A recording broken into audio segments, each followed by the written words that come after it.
ফ্যাসিবাদী সরকারের দোসররা এখনো বিভিন্ন গুরুত্বপূর্ণ জায়গায় বসে আছে বলে মন্তব্য করেছেন দৈনিক আমার দেশ পত্রিকার ভারপ্রাপ্ত সম্পাদক মাহমুদুর রহমান।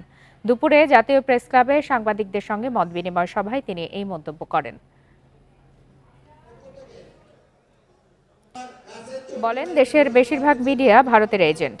ভারতের আধিপত্য বিস্তারে এখনো কাজ করে যাচ্ছে তারা। গণমাধ্যমকে ফ্যাসিবাদ মুক্ত করতে হবে মন্তব্য করে তিনি বলেন, মৌলবাদ ও ইসলামী জঙ্গিবাদের ধারণা ফেরি করছে দেশের মিডিয়া। জাতীয় ঐতিহ্য তুলে ধরা হচ্ছে না এসব মাধ্যমে। মাহমুদুর রহমান বলেন, আমার দেশের প্রকাশনা শুরু হবে আবার।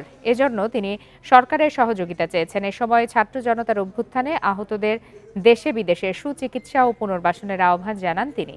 সেই সাথে ছাত্রলীগকে সন্ত্রাসী সংগঠন ঘোষণা সহ ৭ দফা দাবি তুলে ধরেন।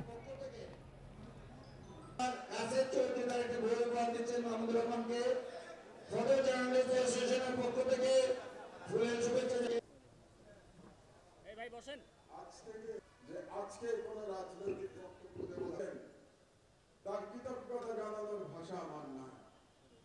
আমি এর যোগ্য নই। এখন পর্যন্ত গত ৫৩ বছর ধরে স্বাধীনতার পরে ভারতীয় হেজেমনি সম্পূর্ণভাবে নিয়ন্ত্রণ করে বসে আছে বাংলাদেশের অধিকাংশ মিডিয়া। এটাই হলো সত্য। বাংলাদেশের মালিক বলেন, সম্পাদক বলেন, সব ইন্ডিয়ান এজেন্ট। এটা হলো সত্য কথা এবং এটা পরিষ্কারভাবে আমাদের বলতে হবে।